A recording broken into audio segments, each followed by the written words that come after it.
Good evening, I'm Amna Nawaz. Jeff Bennett is away. On the NewsHour tonight, Kamala Harris seeks to unify Democrats behind her presidential bid, with just months remaining before voters head to the polls. We delve into Harris's record from her time as San Francisco's district attorney through her years as vice president. And on Capitol Hill, what I can tell you is that there are times... You didn't get briefed on how many times you turned down the Trump detail when they asked for additional help? congressional lawmakers grill the Secret Service director, but get few answers about what led to the assassination attempt on former President Donald Trump.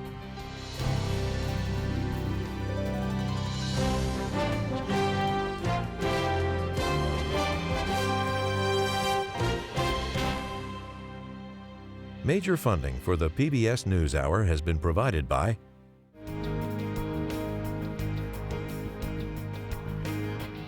the ongoing support of these individuals and institutions, and friends of the NewsHour, including Leonard and Norma Chlorfine, and the Judy and Peter Bloom Kovler Foundation. Two retiring executives turn their focus to greyhounds, giving these former race dogs a real chance to win. A Raymond James financial advisor gets to know you, your purpose, and the way you give back. Life well planned. The William and Flora Hewlett Foundation, for more than 50 years advancing ideas and supporting institutions to promote a better world, at hewlett.org. And with the ongoing support of these individuals and institutions.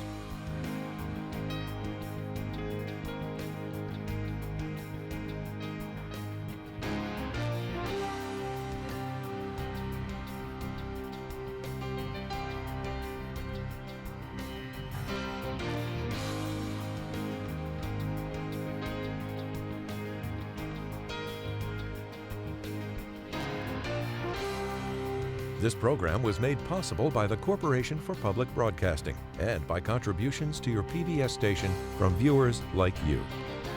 Thank you. Welcome to the NewsHour. Vice President Kamala Harris is entering uncharted territory after President Joe Biden announced his withdrawal from the presidential race yesterday. One day later, Harris is already the favorite to win the Democratic Party nomination for president. Laura Barone-Lopez has the latest. Greeted by a resounding applause, Vice President Harris arrived at her campaign office in Wilmington, Delaware this afternoon, ahead of her first campaign event as a presidential candidate. It comes 25 days after President Biden's disastrous debate performance that raised questions about his ability to run. There are very honest and serious and rigorous conversations taking place at every level of our party. For weeks, the president faced mounting pressure from allies in his own party to end his campaign. I am running and going to win again. But he insisted that he was all in, and almost nothing could convince him to drop out. If the Lord Almighty came out and said, Joe, get out of the race, I'll get out of the race. The Lord Almighty's not coming down. Then, during a weekend of isolation at his home in Delaware with a COVID diagnosis, President Biden announced his decision. He wrote in a letter posted on the social media site X Sunday, "It has been the greatest honor of my life to serve as your president. But it is in the best interest of my party and the country for me to stand down." Shortly after, he threw his full support behind Harris. Top Democrats like the Obamas, the Clintons, and leaders in Congress praised Biden's decision to drop out. Even former Vice President Mike Pence applauded the move, writing on X today, "President Joe Biden made the right decision for our country, and I thank him for putting the interests of our nation ahead of his own." Harris herself praised the president at the White House this morning. Every day, our President Joe Biden fights for the American people, and we are deeply, deeply grateful for his service to our nation. Many Democrats quickly united behind Harris. In its first 24 hours, Harris's campaign racked up $81 million in donations, the highest 24-hour raise, her team said, of any candidate in history. Some who were seen as possible competitors to Harris lined up behind her. I'm excited to fully endorse Vice President Harris. Kentucky Governor Andy Beshear gave his backing this morning, but sidestepped questions about whether he'd serve as her running mate. The only way I would consider something other than this current job is if I believed I could further help my people and to help this country. North Carolina Governor Roy Cooper delivered a similar message. Kamala Harris is the person. She's excited to win this thing, and I am too. Meanwhile, Michigan Governor Gretchen Whitmer gave her endorsement, but said she would not accept the vice presidency if offered it. If they offer it, you will not take it. I am not leaving Michigan. Pennsylvania Governor Josh Shapiro, California Governor Gavin Newsom, and Illinois Governor J.B. Pritzker also said they support Harris. Though holding back an endorsement, West Virginia Senator Joe Manchin confirmed today that he will not challenge the vice president for the nomination. So you are not interested in running for office, true? I'm not running. I am not running for office. On the right, a different story. House Speaker Mike Johnson rebuked Biden's decision to drop out. He wrote in a statement that it invalidated the votes of more than 14 million Americans and joined other Republicans in calling for Biden to resign from the presidency. Former President Trump lambasted the move on Truth Social, falsely saying of the Democrats they stole the race from Biden after he won it in the primaries. These people are the real threat to democracy. And Team Trump is already attacking their new opponent, including Trump's running mate, J.D. Vance, at a rally in his hometown today. If you want to lead this country, you should feel grateful for it. You should feel a sense of gratitude. And I never hear that gratitude come through when I listen to Kamala Harris. Tomorrow, Vice President Harris is expected in Milwaukee, Wisconsin for the second full day of her campaign for president. Despite Trump's fast attacks on Harris, Democrats are energized and are trying to turn the tables on the Republican narrative, pointing out that Trump is now the oldest presidential nominee in history. Laura, you have been reporting for weeks on the growing calls for President Biden to step aside, but tell us how he ultimately arrived at the decision to do so just this past weekend. Sources familiar with the decision-making, Amna, told me that up until Saturday, President Biden was still holding firm, still wanting to stay in this race, and President Biden was alone for much of his COVID isolation, which started last Wednesday, until his two closest longtime advisors, Steve Ricchetti and Mike Donilon, arrived and huddled with him on Saturday. They gave him the lay of the land, essentially, for his campaign, talking to him about him losing support in Congress, about donors shutting off money. They ran through polling with him, sources told me. And it wasn't until Sunday when President Biden decided he was ultimately going to bow out of this race. And all of his other senior advisors, including Jen O'Malley-Dillon, the campaign chair, as well as Jeff Zients, who is the chief of staff to the president at the White House, were not aware of this decision until about 1:45 p.m. On Sunday, literally 1 minute, Amna, before the president posted on X his announcement to bow out. So they were finding out in real time. I also spoke to Senator Chris Coons of Delaware, a longtime ally of Biden, who said that the president really was weighing staying in this fight. He was deeply torn, didn't want to get out of this race, but ultimately felt it was the right decision for the country. And Senator Coons said that he felt as though months of relentless focus on the debate is ultimately what hurt President Biden's polling numbers more than the debate itself. Remarkable few weeks in political history. So what happens next? Walk us through what a potential nominating process for the Democrats could look like. So the Democratic National Committee Rules Committee is going to be meeting Wednesday of this week to establish a framework for how the process is going to work for nominating, be it Kamala Harris or another nominee. I spoke to members of the DNC Rules Committee who said that one of the biggest questions that they're going to be addressing this week is whether or not they are going to still hold a virtual roll call vote ahead of the physical convention in Chicago. That would be sometime between August 1st through 5th. The actual convention is in mid-August. And so they're trying to figure out if they're still going to hold it early because they want to be on the strongest footing possible to basically fight off potential Republican litigation regarding ballot access. And so it's highly likely that they will still move forward with that virtual roll call vote based on the people that I was talking to on the Rules Committee. And a lot of them do expect that Kamala Harris will be their nominee. So you mentioned some of the key folks already that we've seen come out to back Harris as the Democratic nominee. Is that what we're seeing across the rest of the Democratic Party too?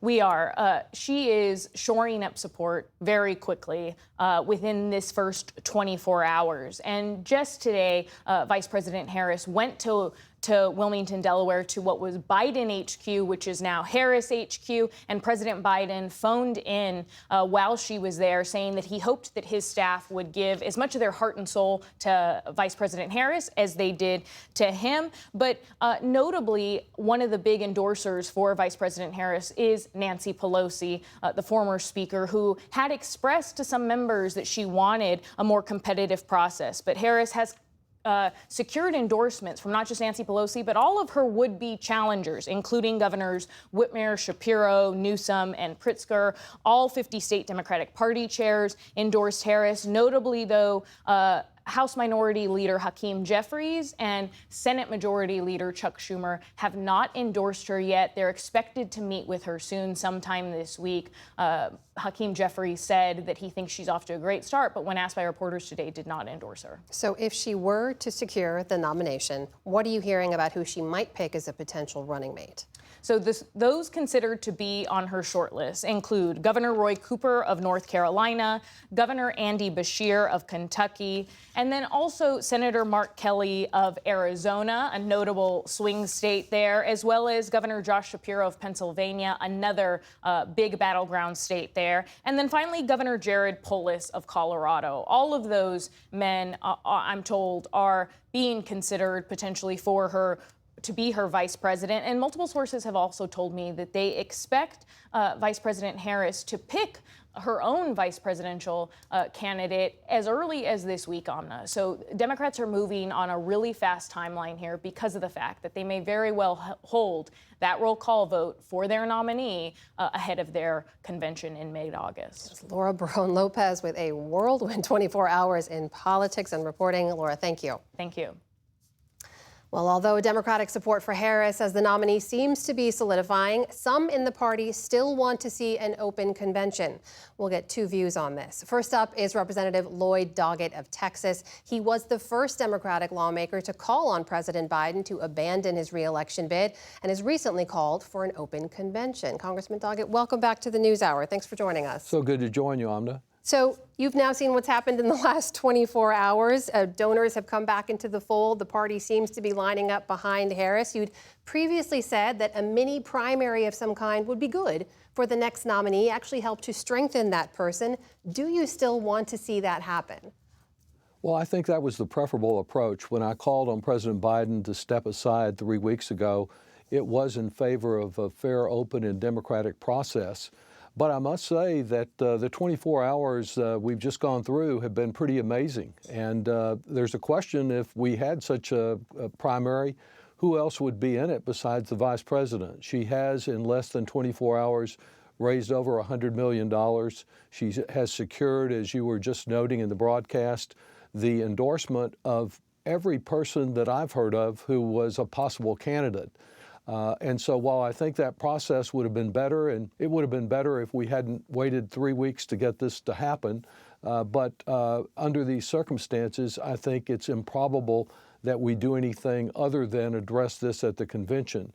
I do think there was a reference you just made to the DNC rules, that it would be better, and I was involved last week in the effort to try to ensure the DNC didn't preempt us by doing this virtual roll call. It would be better if the vote was actually at the convention. My concern has been that we not have something that just appeared to be a handoff or a decision made here in Washington by elected officials, but that we engage the whole country.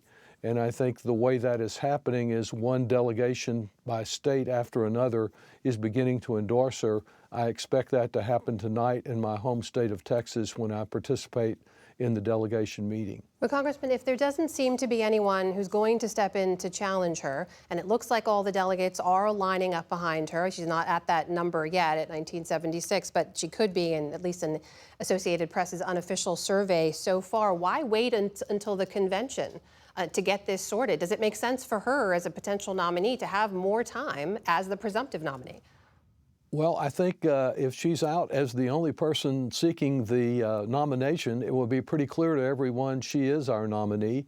The convention is the traditional place for doing this, and with the 50-state roll call, and the territories. And so I think that's probably the best place to do it in the open way. And I believe what you're seeing is a tremendous amount of enthusiasm that was lacking only a few days ago. We lagged for a year behind President Trump. Now we have a fighting chance to overcome him. And I think the enthusiasm, the outreach she will be doing will really make this convention an exciting event for people to watch. So, Congressman, is that as close to an endorsement as we're going to get from you right now? You haven't outright endorsed her yet, will you? Yeah, I think it's just a matter of allowing more than 24 hours to ensure that there are no other candidates that want to get into the race. I don't expect there to be any. I expect to do an endorsement along with others who've not yet joined, because we think, and I've always thought that she'd be an excellent nominee. I just felt that it was important to have a process that allowed any and all comers who could meet the requirements of the rules to come and participate. I anticipated that perhaps some would. She began with such an advantage with the endorsement of President Biden that was so firm yesterday, and then by great work she's done to win over apparently every possible opponent, as well as so many other elected officials, governors, party officials around the country.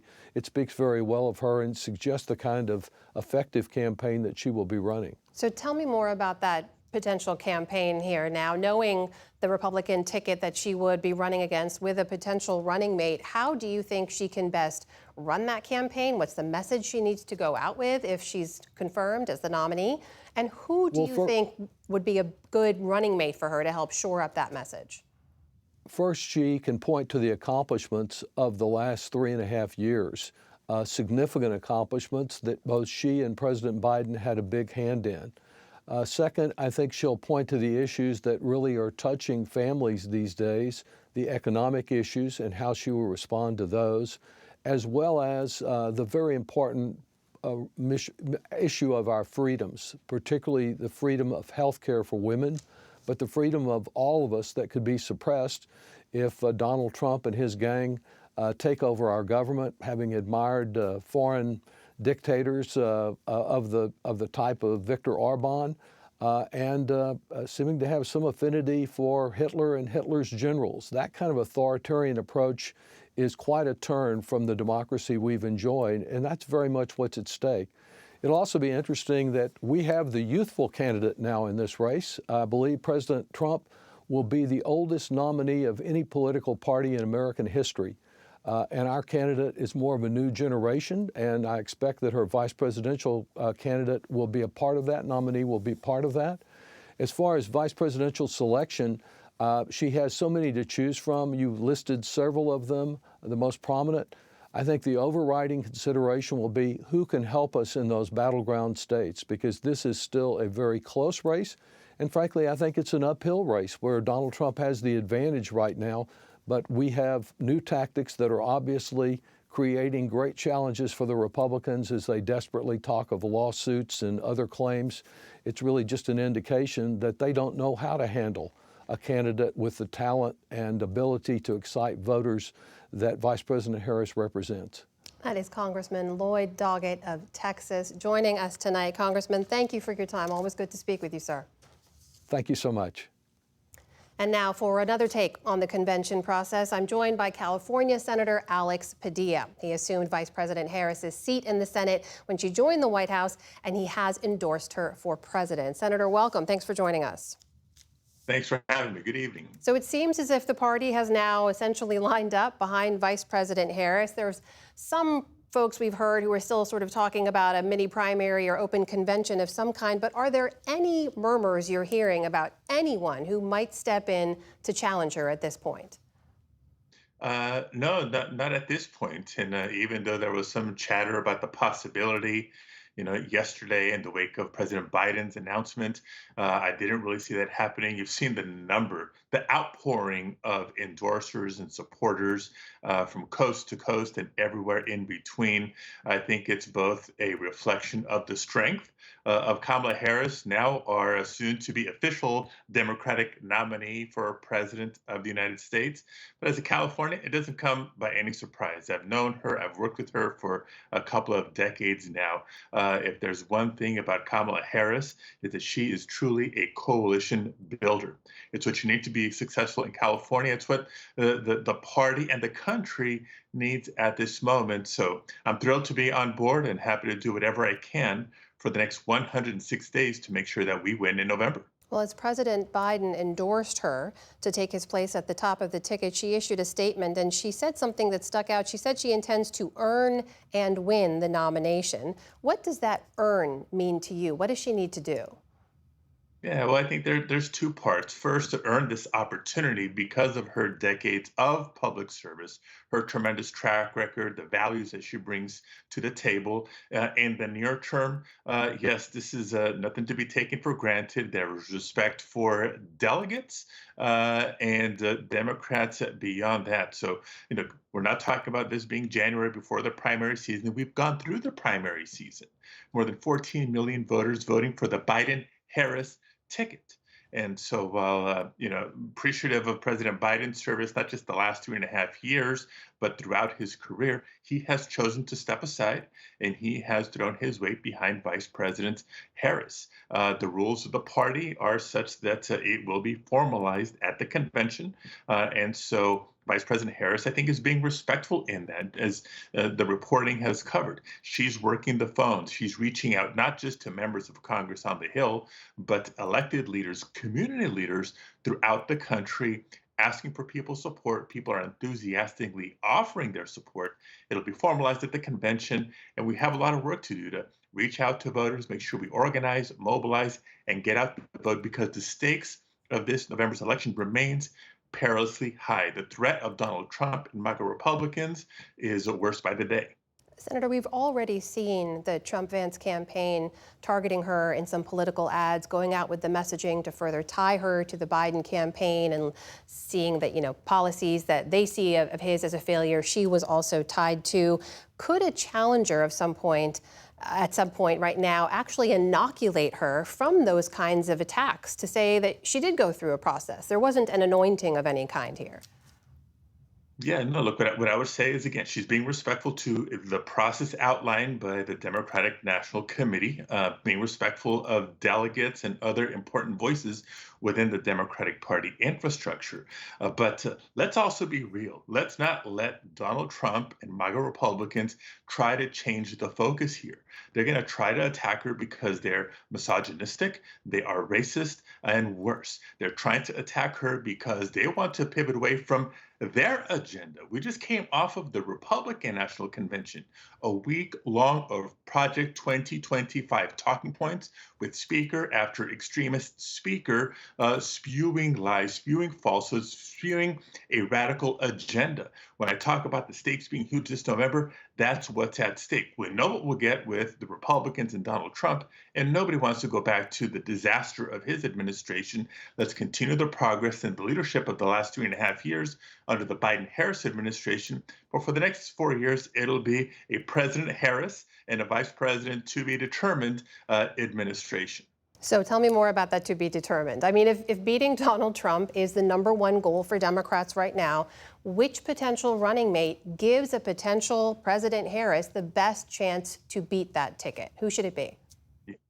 That is a great question, and a great question for soon-to-be Democratic nominee Vice President Kamala Harris. I would not dare to suggest who it ought to be. The great news is, like, the Democratic Party, the Democratic family has a lot of tremendous talent to offer, and I'm sure Vice President Harris will pick somebody who is a great governing partner, somebody who will be prepared to take over on day one if need be, and somebody who will be out there campaigning hard, earning the vote of the American public so that we indeed are successful in November. If she is the nominee, should voters look at this as a continuation of a Biden-Harris administration, or does she need to strike a different direction?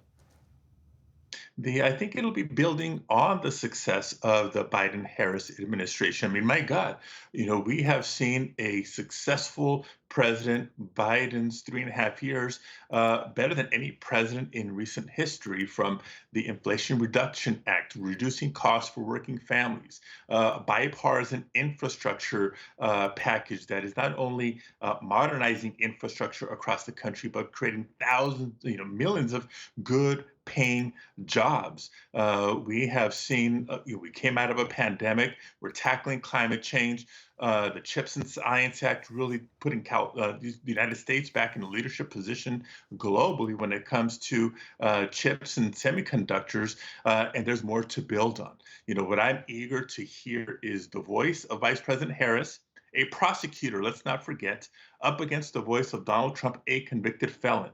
Let's take them to task when it comes to reproductive rights. Let's take them to task when it comes to voting rights, and so much more. It's going to be an exciting campaign, and I'm looking forward to 4 more fruitful years when President Harris is in the White House.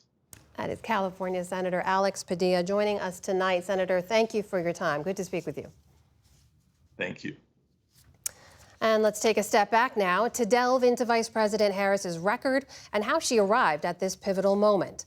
William Brangham has a look at her path from the daughter of immigrants to the favorite for the Democratic presidential nominee. In the blink of an eye, Vice President Kamala Harris went from being President Biden's biggest defender.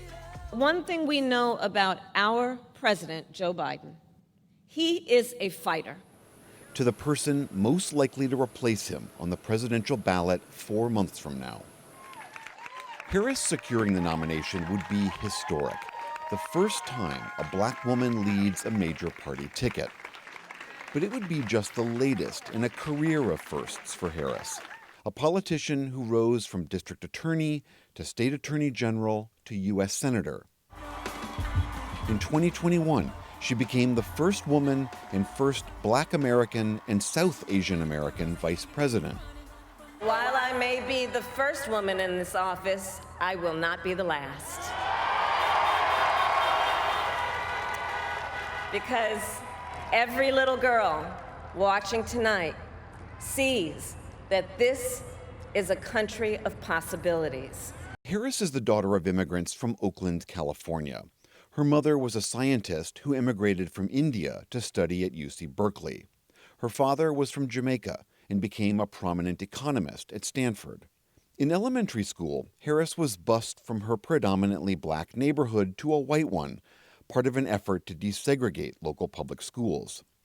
She lived in California until she was 12, when Harris moved with her mother and sister to Canada. Harris later enrolled at Howard University, a historically black college in Washington, D.C., where she studied political science and economics. She then returned to the Bay Area for law school. And it was in San Francisco where Harris's political career began. In 2003, she was elected the city's district attorney. To be a prosecutor is to really be engaged in one of the most noblest professions that anyone could do and have. Her career in law enforcement helped propel her to higher office, but also has earned her a good deal of criticism. California's police unions were livid when she didn't press for the death penalty for a man who killed a police officer.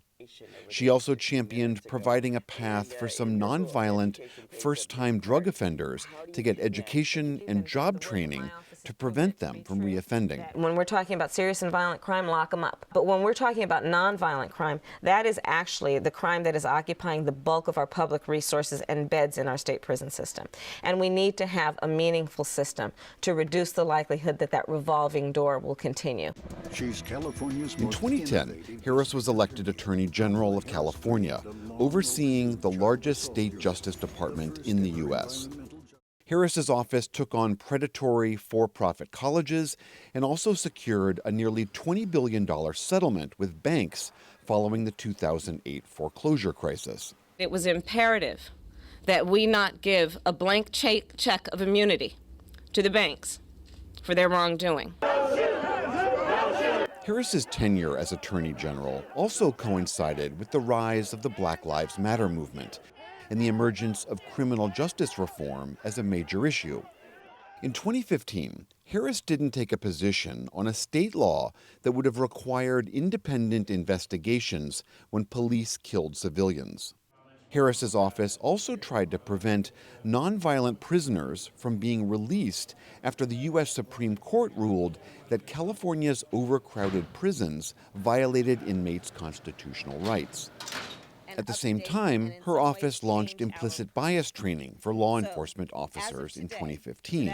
We have developed and implemented a policy on implicit bias and racial profiling. In 2016, Harris was elected to the U.S. Senate in a landslide, becoming only the second black woman to serve as a U.S. Senator. I intend to fight for truth and transparency and trust. As senator, Harris shined in hearings with her pointed prosecutorial questioning of witnesses, including Brett Kavanaugh, after he'd been nominated to the U.S. Supreme Court. Can you think of any laws that give government the power to make decisions about the male body? I'm happy to answer a more specific question. But male versus female. There are medical procedures. That the government has the power to make a decision about a man's body? In 2019, with a growing national profile, Harris joined the wide field of Democrats who lined up to challenge President Donald Trump. I stand before you today to announce my candidacy for President of the United States. But her bid for the White House struggled to gain traction, especially as she faced questions about her record as a prosecutor. She put over 1,500 people in jail for marijuana violations and then laughed about it when she was asked if she ever smoked marijuana. She blocked evidence. She blocked evidence that would have freed an innocent man from death row until the courts forced her to do so. And she fought to keep cash bail system in place that impacts poor people in the worst kind of way. As the elected Attorney General of California, I did the work of significantly reforming the criminal justice system of a state of 40 million people, which became a national model for the work that needs to be done. And I am proud of that work. Harris dropped out of the race before a single ballot was cast. And I will keep fighting every day for what this campaign has been about: justice for the people. Harris eventually endorsed Joe Biden and was then chosen by him to be his running mate.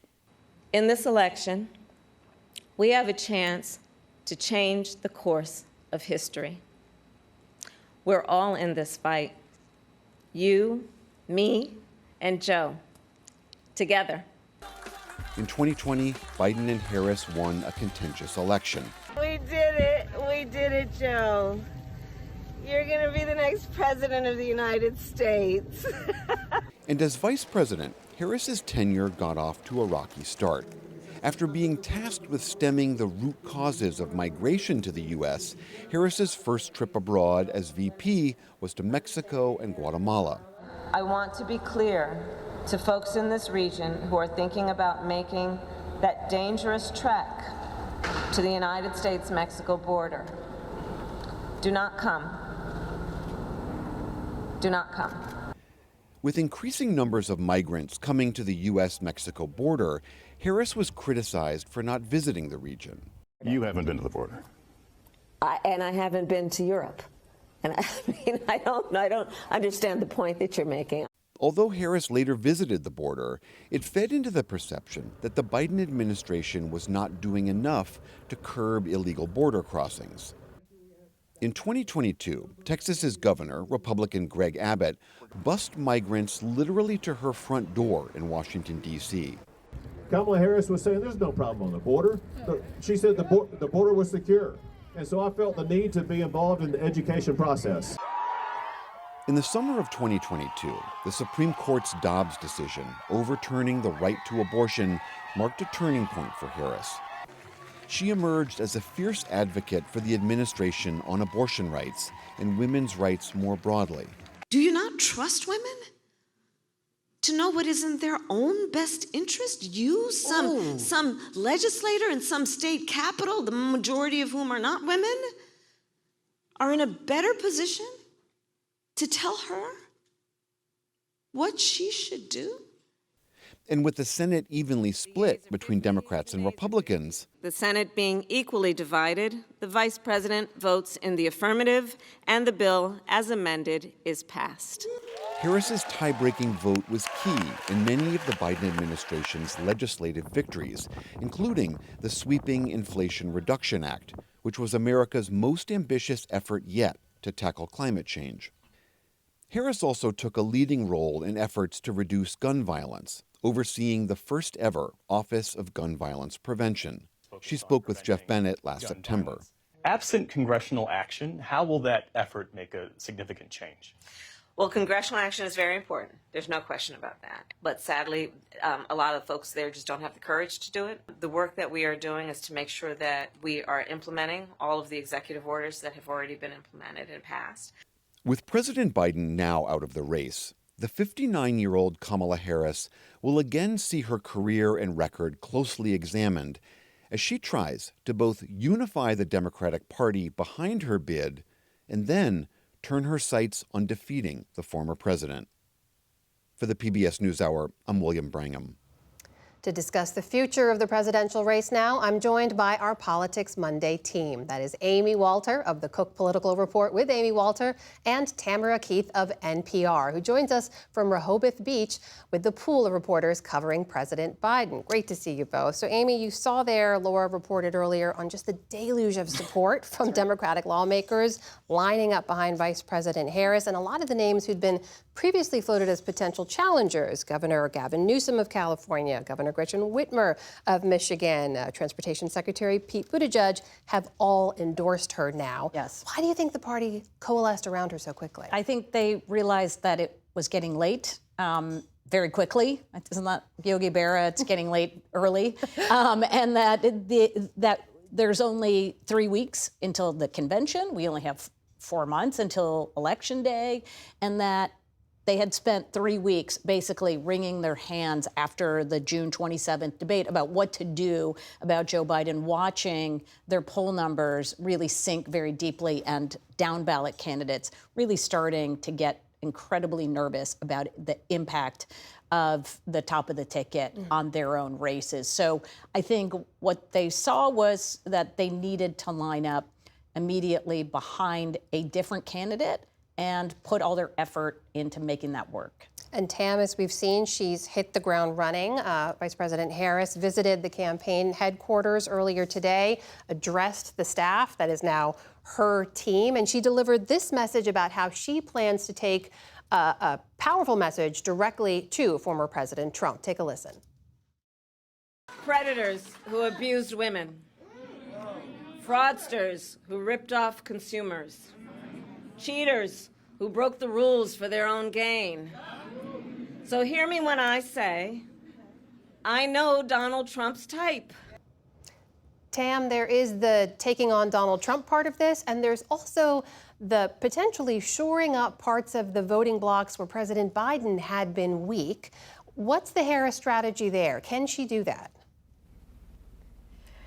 Already, young voters are more excited than they were before. She is a very memeable candidate, and her videos are all over TikTok, and young people are excited. You're seeing, and I will be honest, I can't fully explain it, but you are seeing coconut emojis all over the place because of something she said a year ago that has become a meme.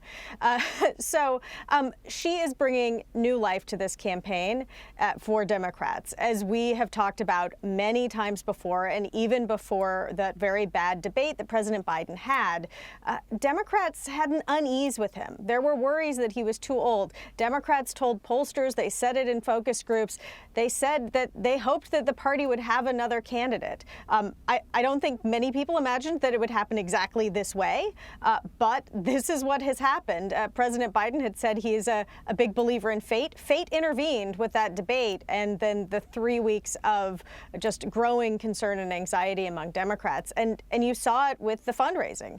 $81 million in the first 24 hours. That is record-breaking fundraising coming from small dollar donors. These are people, 60% of them were new according to the campaign. These were people who had been holding back, who weren't excited, and there was some sort of a pent-up demand among Democrats to show that excitement. She's also certainly reaching out to African-American voters, the Divine Nine, Black sororities and fraternities. There is a well of energy that exists for Harris and who she is and the history she could make. Of course, Republicans also want to tap into that and paint her as extreme.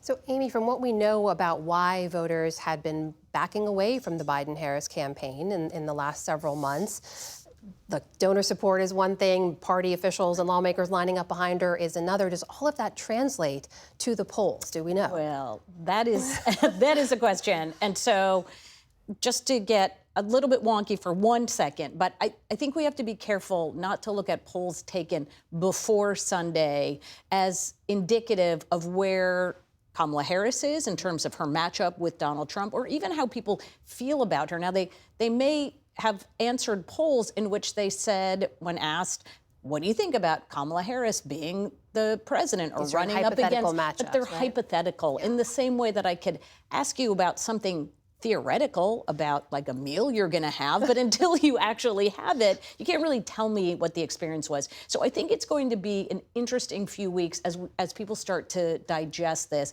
And you're right, I think at minimum what it does, though, it does energize both the donor base and voter base that has been sort of depressed, for lack of a better term. So what this does is it helps to raise her floor. In other words, like if she gets the base back, that's really good news if you are the Harris campaign. The challenge is going to be getting those swing voters onto her side, and that we don't know yet how they are going to react either to her, the way she came into this position, and the fact, remember, she does bring some energy to the Democratic base, but she carries all the same baggage because, as we will hear from Republicans, she was, principally sourced to work on the border.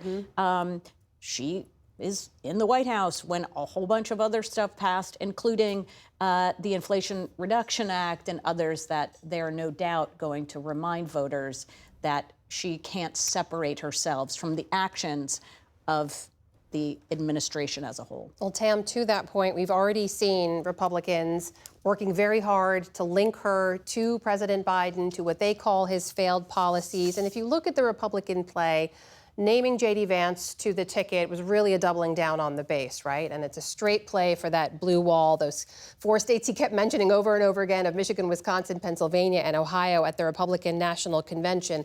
In the world of potential running mates for a possible President Harris nomination here, a nominee here, where do Dems have the most potential advantage? Who could help her out most if needed against this Republican ticket? Well, there are some swing state Democratic governors who could certainly help. The governor of Pennsylvania, for instance, or the governor of North Carolina, Roy Cooper, who is someone who is actually quite popular in a swing state, if you're being generous. Generally, it's been a Republican state, but he's a Democrat who has won twice with Trump on the ballot. That is a state that has been a reach for Democrats and is something they could be looking for. But I also want to just be realistic about how important the vice presidential pick is. We all love to talk about it. Veep stakes are extremely fun, and it's great to play those games and think about scenarios. But in the end, the president, the nominee, is running for president. The vice presidential nominee can only do so much. They can do harm, but they can only help so much. Amy, you agree with that? Absolutely. I mean, it helps around the margins, but in an era where everything is decided by the margins, I think that's important. There's also the question about sending a message, not just about the candidate, who they are, where they're from, but what their age is, what their background is. It would be a generational shift to pick somebody like Josh Shapiro, who's in his late 40s, and having Kamala Harris.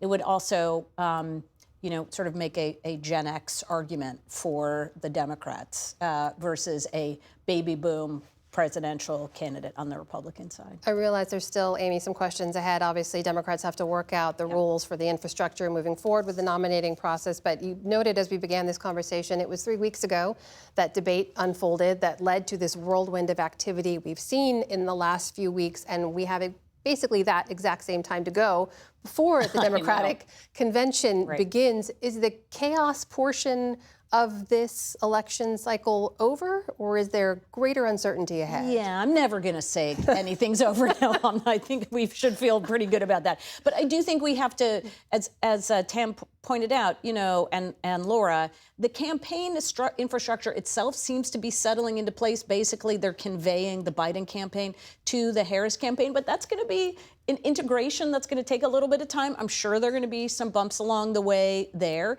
And then Harris has to go out and perform as a candidate. She hasn't had to do that as a candidate since she was on the, well, not even on the trail in 2020 when they were sort of campaigning remotely. And then before that, in her failed bid for the nomination. So this is a very different experience that she is going to have to get up to speed on. Different experience for all of us to cover as well. Tam, very quickly, a couple seconds left. Go ahead. Yeah, I think it's going to be a race to define Harris between Republicans in the Trump campaign and Harris and her campaign. All right. That is Tamara Keith and Amy Walter, our Politics Monday team. Always great to see you both. Thank you. You're welcome. You're welcome.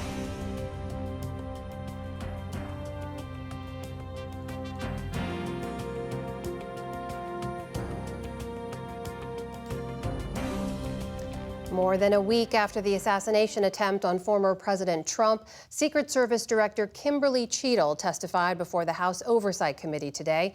Lawmakers from both parties were visibly angry with her testimony. It comes as calls for her resignation grow and the investigations into the agency multiply. Nick Schifrin has our report. Committee on Oversight and Accountability will come to order. During a 4.5-hour bruising bipartisan blow-up, You cut corners when it came to protecting one of the most important individuals, most well-known individuals on the planet. That is not my question, and now I think you're evading the answer. Secret Service Director Kimberly Cheadle was chastened but tight-lipped, despite demands from both parties for her resignation. I believe, Director Cheadle, that you should resign. Because Donald Trump is alive, and thank God he is, you look incompetent. If Donald Trump had been killed, you would have looked culpable. And you know, that's a little bit. It's been 9 days since what Cheadle called the Secret Service's most significant failure in more than 40 years. Former President Donald Trump, his ear pierced by bullets fired from a military-style rifle from just 450 feet away. Right here, flat on the roof! Cheadle confirmed local law enforcement photographed the shooter 18 minutes before Trump began, but the Secret Service initially identified him only as suspicious rather than a threat. Illinois Democrat Raja Krishnamurthy. That doesn't look like suspicious behavior. That looks like threatening behavior to me. And the rally wasn't paused at that point either, correct? I can tell you, as I stated earlier, sir, that the moment that the shift surrounding the president were aware of an actual threat. That's a threat right there. The guy's on the roof and everybody's yelling at him. Cheadle confirmed that the shooter, 20-year-old Thomas Matthew Crooks, used a drone to surveil part of the site and brought explosives and a detonator. She also said she apologized to former President Trump and that the buck stops with her. On July 13th, we failed. As a director of the United States Secret Service, I take full responsibility for any security lapse of our agency. But she declined to answer many questions because of multiple ongoing investigations, including how exactly Crooks got on the roof with a direct line of sight of Trump and killed Corey Comparator while he shielded his family. Arizona Republican Andy Biggs. What did they determine was going to be the event perimeters? Again, I don't want to speak to specifics of the event. Okay, this is a specific. I understand. This is a specific that you ought to know. As someone who said the buck stops with me, I'm going to stay in my job. I'm going to give the answers to the American people, and I know what happened, except for you're not going to tell us. You're not going to tell the American people. She also refused to answer questions about a topic multiple Democrats raised, Crooks' legal access to an AR-15 rifle and to the site. New Mexico Democrat Melanie Stansbury. How did a 20-year-old young man with access to a military-style weapon actually bring it onto an unsecured perimeter who for days had been planning a mass shooting event. And I think that, Madam Director, with all due respect, the answers that we've received here in this hearing today are completely unsatisfactory. Cheadle insisted the Secret Service approved Trump campaign requests for security at the rally, but she refused to say whether the Secret Service rejected previous requests for additional security, as confirmed by her spokesman this weekend and highlighted by Ohio Republican and Judiciary Chairman Jim Jordan. Were you guessing or lying when you said you didn't turn down requests from President Trump's detail? Neither, sir, and I appreciate the question. Well, what were you doing? Because those statements don't jive. Today, the Secret Service agents who defended Trump by risking their own lives were called heroes. Their boss left the hearing as the villain. This committee is not known for its model of bipartisanship, but I think today we came together unanimously in our disappointment for your lack of answers. For the PBS NewsHour, I'm Nick Schifrin.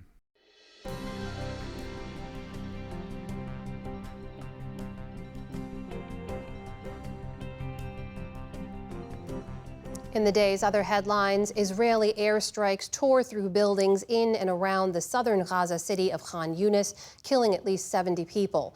Medical staff at Nasser Hospital called the situation out of control. The overall death toll in Gaza has now surpassed 39,000 people since the war began.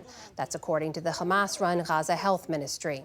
Those strikes come as Israel ordered a new evacuation for an area near Khan Yunis that it had designated a humanitarian zone.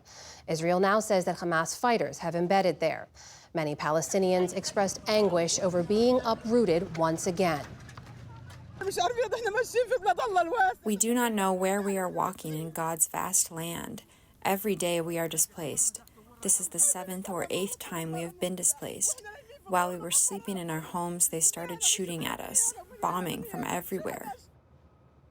Also today, Israel announced the death of 2 Israeli hostages. They've been identified as 76-year-old Alex Danzig and Yagev Buchstab, who was 35. Officials say they were kidnapped from their homes in southern Israel during the October 7th attack.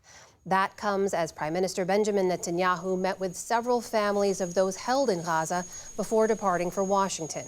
He's due to meet with President Biden this week and has reportedly requested a meeting with Donald Trump. Netanyahu will address a joint session of Congress on Wednesday. A gunman in Croatia killed 6 people and wounded half a dozen others at a nursing home today. The shooting took place in the town of Daravur in the center of the country. Officials say the victims were residents of the home, mostly in their 80s and 90s, and included the suspect's mother as well as an employee. The suspect is in police custody, and authorities are trying to determine a motive. The country's prime minister said that he was, quote, horrified and dismayed by the attack. Body camera footage released today shows the chaotic moments in which a black woman in Springfield, Illinois, was shot and killed by a white sheriff's deputy. Authorities say that Sonia Massey had called 911 earlier this month to report a suspected prowler. One video from the encounter that followed shows former Sangamon County Sheriff's Deputy Sean Grayson yelling at her about moving a pot from the stove. A bit later in the video, he pulls his gun, she ducks, and he then fires his pistol at her 3 times. Grayson was fired last week. He faces 45 years to life for murder, among other charges. Grayson has pleaded not guilty. Wildfires and extreme temperatures are wreaking havoc across large parts of the western United States. Almost 11 million Americans are under an excessive heat warning today. Temperatures remain high in the Pacific Northwest, where a number of wildfires are ongoing in places like Oregon and Washington. Fires are also blazing in both Northern California and near Los Angeles. In Utah, meanwhile, evacuation orders have been lifted for a wildfire near Salt Lake City, but officials warn that residents should remain ready to evacuate with the fire only partially under control. Hunter Biden has dropped a lawsuit against Fox News over the use of explicit images of him in a streaming series. The complaint had accused Fox of violating New York's so-called revenge porn law. The case stemmed from a fictional Fox Nation miniseries from 2022 that featured graphic images of the president's son as part of a mock trial. Fox had described the lawsuit as, quote, entirely politically motivated. The dismissal notice was filed the same day that Hunter's father, President Joe Biden, dropped out of the 2024 race. A court in central Russia has convicted a Russian-American journalist of spreading false information about the military in a rushed and secret trial.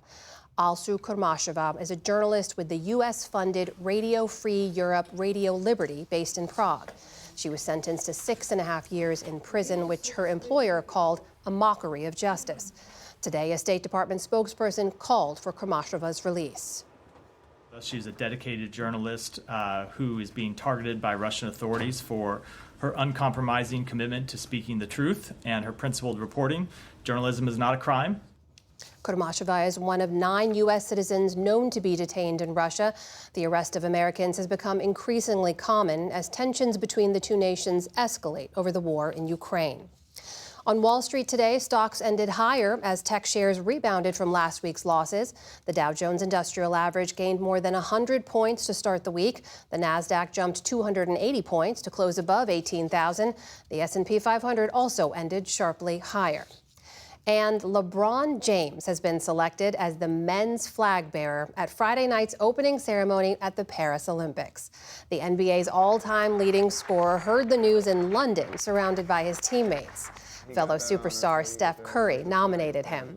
James will be the first U.S. men's basketball player to carry the flag. He first appeared at the Olympics in 2004. Team USA's female flag bearer is due to be revealed tomorrow. And that is the NewsHour for tonight. I'm Amna Nawaz. On behalf of the entire NewsHour team, thank you for joining us.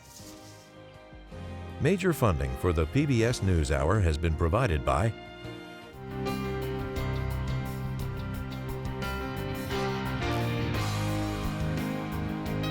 supported by the John D. and Catherine T. MacArthur Foundation, committed to building a more just, verdant, and peaceful world. More information at macfound.org. And with the ongoing support of these institutions.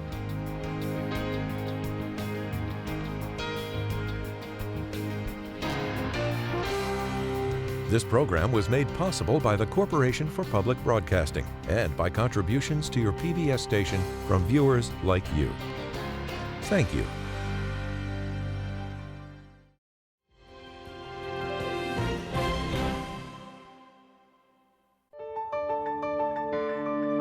You're watching PBS.